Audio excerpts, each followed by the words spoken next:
Awesome. We are transitioning to our next session, Agentic Cocktails. Welcome, Omer, Gotlieb, and John Miller. Thank you. Thank you. Good to Thank you, see you. Julia. Excited to be here. This is either going to be the wackiest session of the day or the most interesting or both. I don't know. We're going to have to see what happens. It's going to be different, I'm sure, Yeah, definitely the most unique session of the day.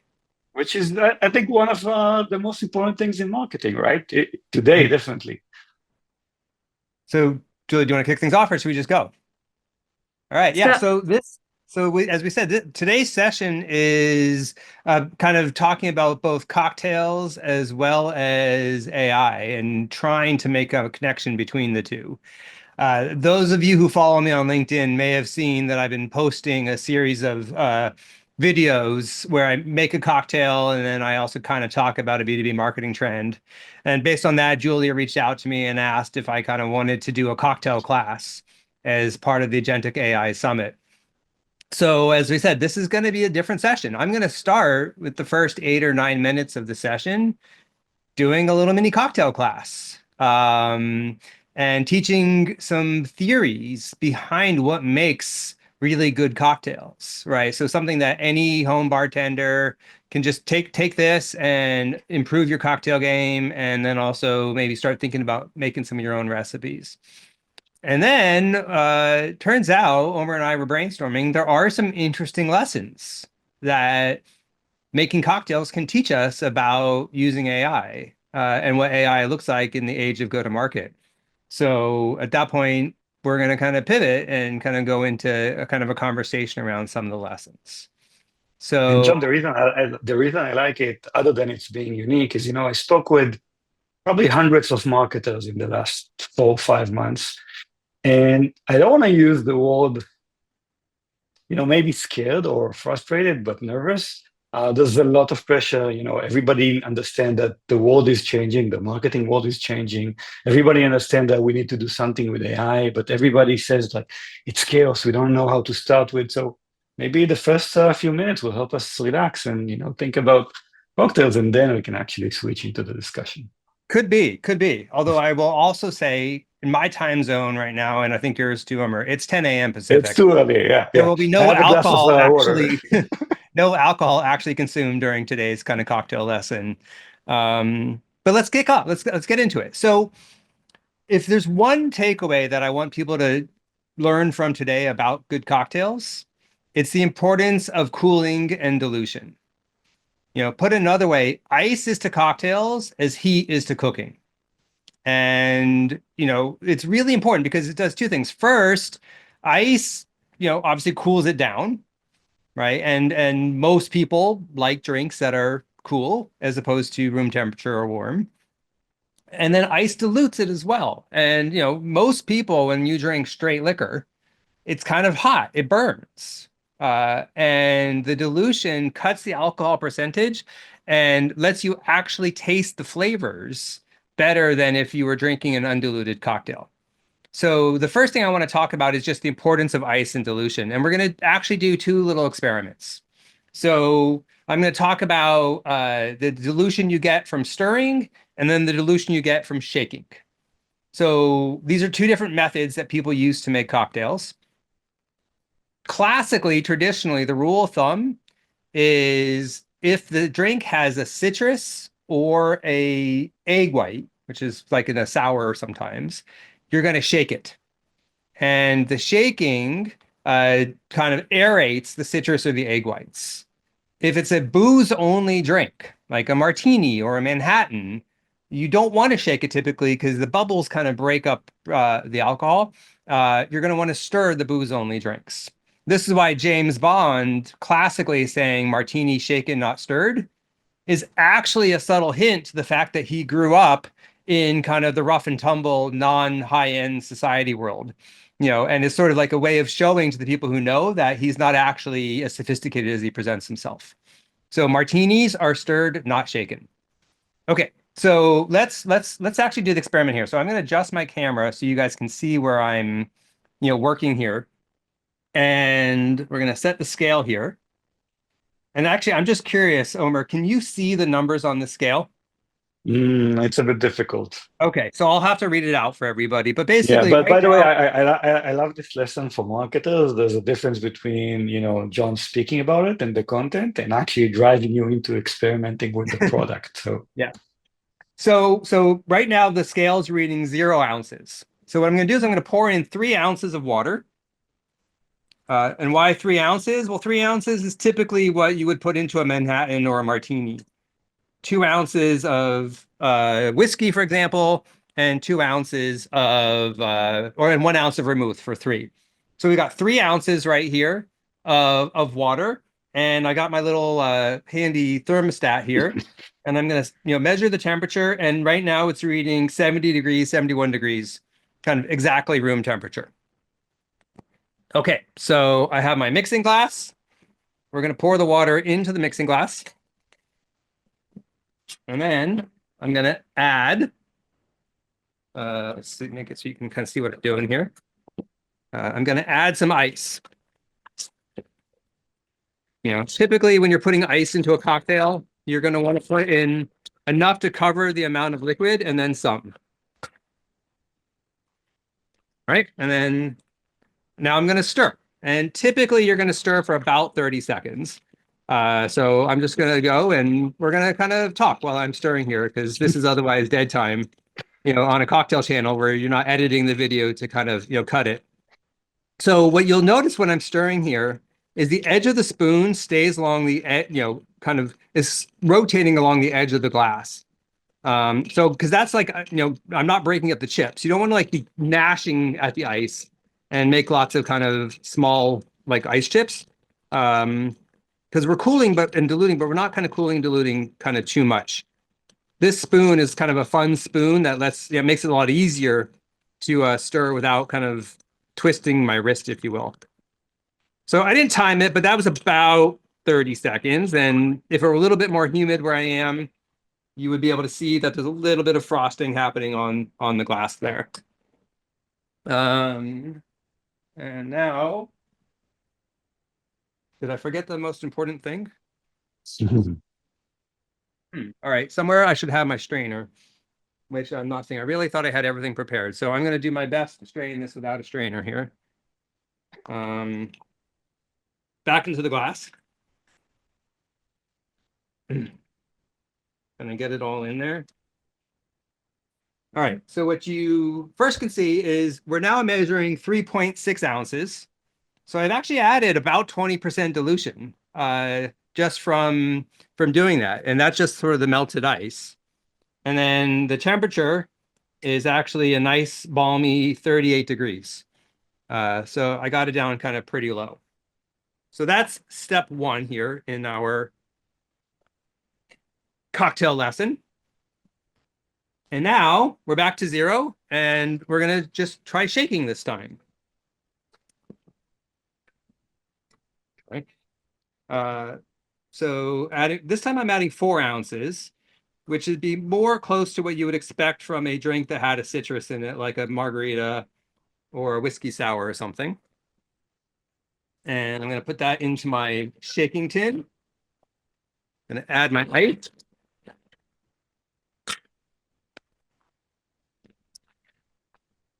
Again, you probably put in more ice than you would normally think into these things. And now we're going to shake. Now, I hate the shakers that kind of have like the little thing on top with the bubble. I'm definitely a fan of kind of this kind of shaker with the, in this case, the whiskey thing. And so you're going to shake about 15 seconds pretty vigorously.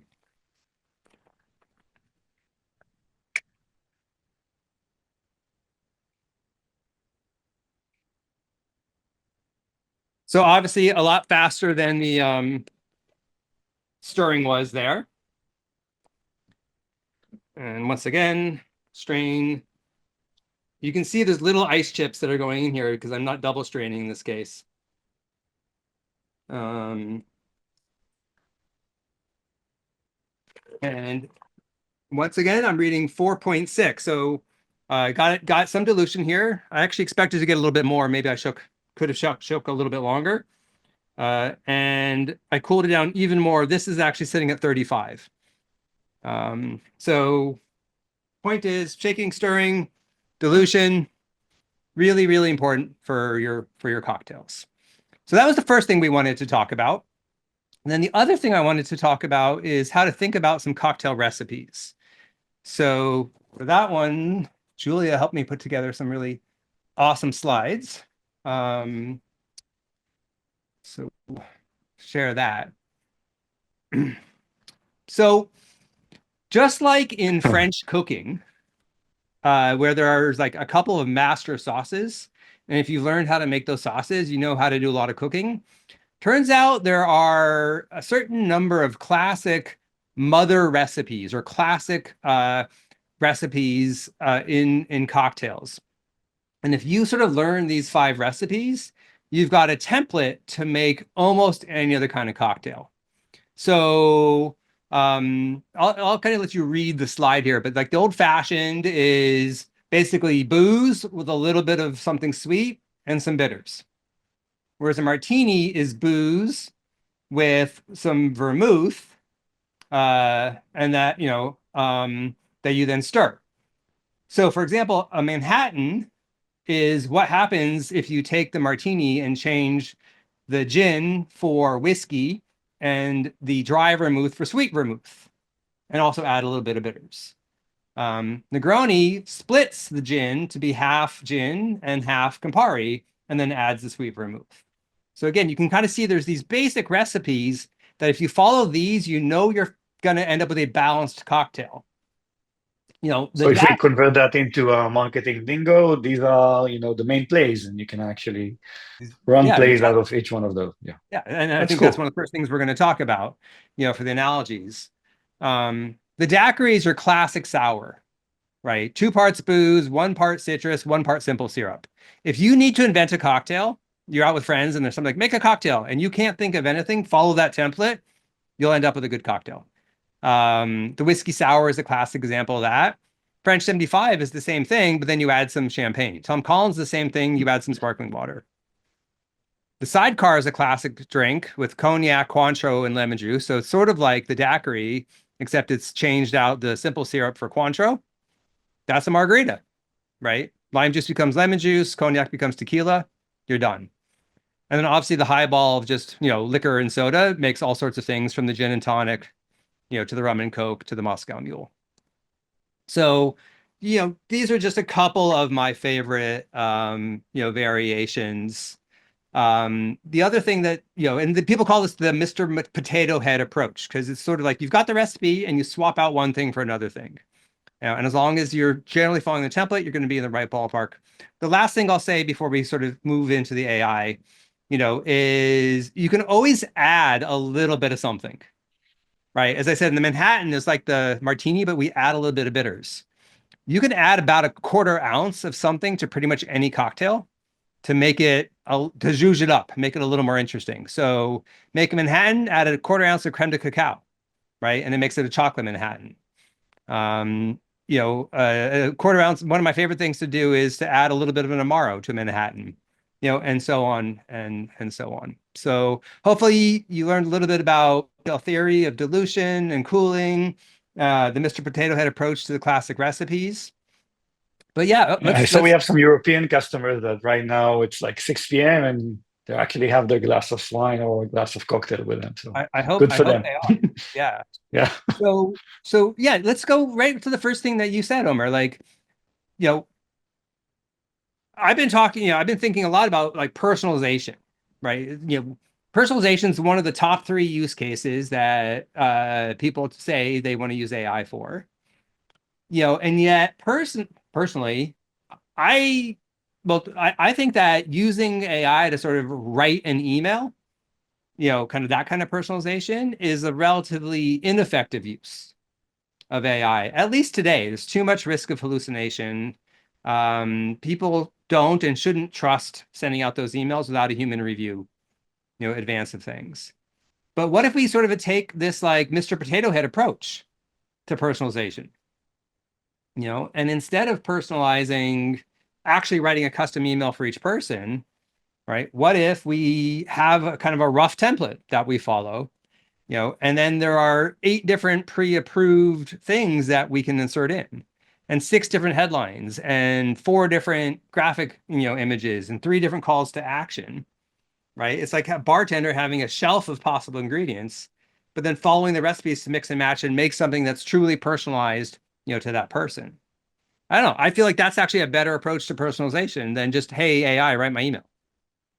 Yeah, I agree. And I think one of the key components with the good use of AI is really great personalization. But in reality, it's very difficult. And I can see, part of my job, I'm actually taking time to read many of the emails that I'm getting, many of the LinkedIn messages that I'm getting. And in 1 second, you can see that this was an AI because people are not utilizing it in the right way. It's very easy to ask AI, okay, write me an email, as you said. Yeah.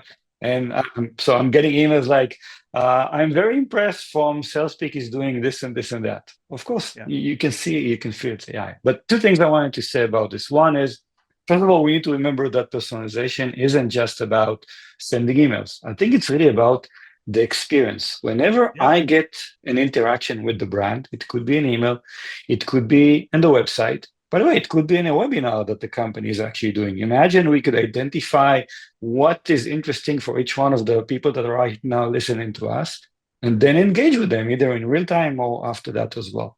So one thing is we need to broaden our perspective about channels. Could be everything. Literally, or I went to a Forrester Summit. We're going into, those fasters at Dreamforce. So conferences, imagine if you can personalize those kinds of things. I'm not saying there are right now good solution for everything, but I think AI could actually expand this. And the second thought, the way I like to think is that there's 4 dimensions to the personalization, right? The first one can simply be, what is the offer that I'm sending, right? And typically a company is going to have a library of offers. It's come to my dinner, come to my webinar, download my ebook, take a demo. Like there's usually a library of offers that have been pre-approved. Let's say that's the only thing we're personalizing, right? But that we're able to choose the one that's going to be the most relevant to that person at that time. I would say that's a win, right? But now building on that, offers one, timing is another dimension of personalization, right? Whatever the channel I'm interacting with you over, pick the right day and the right time, right? We can learn that John likes to read emails at 6 a.m. in the morning, right? But Julia does too. But Omer might like his emails on Sunday evening. Maybe Omer doesn't like emails. Maybe Omer wants to see video instead. Which brings me to number 3, which is the channel, right? That we're going to sort of send that offer over. So we have the offer of the time, the channel, and only then do we get to the 4th, which is the content, right? That I'm actually going to use to send to this person. I think if we can, if we can think about AI in that dimension, personalization in that dimension, we're going to be way better. And I've been talking to marketers about this for like the last year. And the reality is, I don't know what you see, but I see a deep skepticism in marketers when we talk about, it's going to be one-to-one personalized journeys. Because I feel like vendors, including places I've worked, have been promising that for 10 to 15 years, and nobody's delivered. And we haven't delivered because up until now, the way everybody tried to do personalization was with rules, right? If exactly. They're in financial services, That is so important what you said, because AI is, I think, the opposite from a rule-based engine. Yeah. AI is actually bring the smartest person. Usually I give them an example. Imagine your founder was on top of every interaction with every customer. 2 things are going to happen. One, the interaction is going to be very, very personalized, because a founder can actually get this discussion to anything. And the second thing that will happen is you'll get amazing insights, because the founder will feed you back and saying, this is working, this is not working. This is working for John, and this is not working for Julia. And I think AI should be used in that way. Imagine you had 30 minutes to prepare to any interaction, whether you're sending an email or whether somebody's coming to your website or whether somebody is on a conference, and you had 30 minutes with the smartest people in your company to prepare for that engagement or conversation. That would look different. And I agree. I hear a lot of skepticism because, we know what happened, but I do see the advances that, companies are doing with their product in AI, and I do see the opportunities there. Rules clearly didn't work. I would say traditional machine learning didn't work. For a variety of reasons. Like the data in B2B is just not structured, I think, to support decision making. And also classic next best action only picks one thing. And what we really need in B2B is to pick many steps ahead because the buying cycles are long. I think what rules gave people, though, was understandability and guardrails. They knew what would happen. And I think what people are really scared of as we move to letting AI or even reasoning AI make these decisions, is what's it going to do? Is it going to do things that I'm okay with? And you and I debated this a little bit in prep of this. That to me is sort of like the dilution of the cocktail analogy, right? Which is, you dilute the cocktail to cut the hard edges. Can we put guardrails around our AI so that even as it's non-deterministically making these personalization decisions, that it's still going to follow the rules? Sorry, I won't say the rules, the constraints that we've given it. I think that's important. You had a slightly different point of view. Well, first of all, I think trust is very important, and I think people need to trust it. By the way, the buyers need to trust the AI. And you know how much buyers do not trust salespeople right now. So I think that's going to be easier. But also the marketers, the seller need to trust in AI. John, but you and I remember 20 years ago, can we put our data in the cloud? God forbid. How can it be? I mean, we can trust it. I'm sure that, when we speak about in the near future, and we can argue whether the near future is 3 months or 3 years from now, that's going to be less of an issue. But definitely it's an issue. It's an issue right now. But I do think that there's an opportunity to do great things with the right guardrails without actually falling back into you have to do rule-based and everything like that. I'll give you an example. Speak about website, right? There's a lot of companies that are doing website personalization. You come to a website, if you're from a specific company, you'll target the ABM. It's going to say, hey, Omer, hey, HP. This is rule-based, right? Yeah. If a company equals that, do that. What I'm trying to explain to the people I speak about, again, imagine that you have a magic ability to allow your founder to write this page in real time for them. Okay, this is the company, let's say it's Adobe. Adobe came to our website, that's an executive there, I know his problem. I'm going to actually build something based on the template. It is, again, not from scratch, but says, okay, the use cases are going to be specific to you. And social proof is going to be specific to you. And everything is going to be, so that's something in between. You don't let the AI, for example, do whatever it wants. Don't just write the page. It's forced them to actually be within a template, but you don't need to tell them a rule. Okay, if it's an Adobe, do this. If it's a big company, it knows those things. And I think once people experience the power behind this, they understand. I can definitely tell you that there is still a trust issue and people still saying, okay, let's first make sure it does not hurt anything, it doesn't damage my brand and reputation. So guardrails are important. So those testings and simulations, but it's definitely going to get there. In many ways, I think that this approach is more authentic, right? As you said, like the SDR email that says, "Oh, your recent article," or the AI SDR, your recent article about X was so interesting. I wonder how many emails you're going to get after this. Oh, I saw you're making cocktails. Can we actually sell you something else? Yeah, like just like we can tell on LinkedIn if a post was written by AI, we can tell if these emails are written by AI. When the price of producing the content goes to zero, right, then it no longer stands out.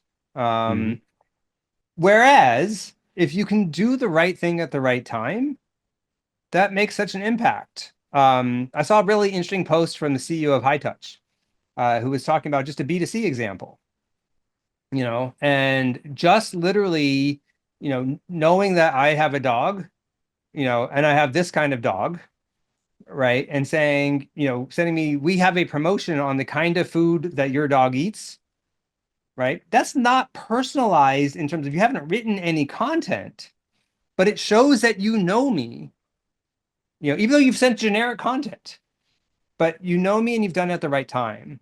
That just feels way more authentic to me.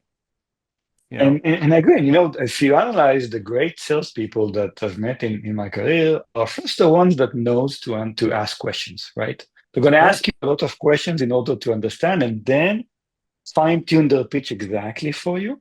And I think that's one of the powerful things you can actually do with AI That the reasoning AI in a agents, scalable way. yeah, the new reasoning AI agents are certainly doing that.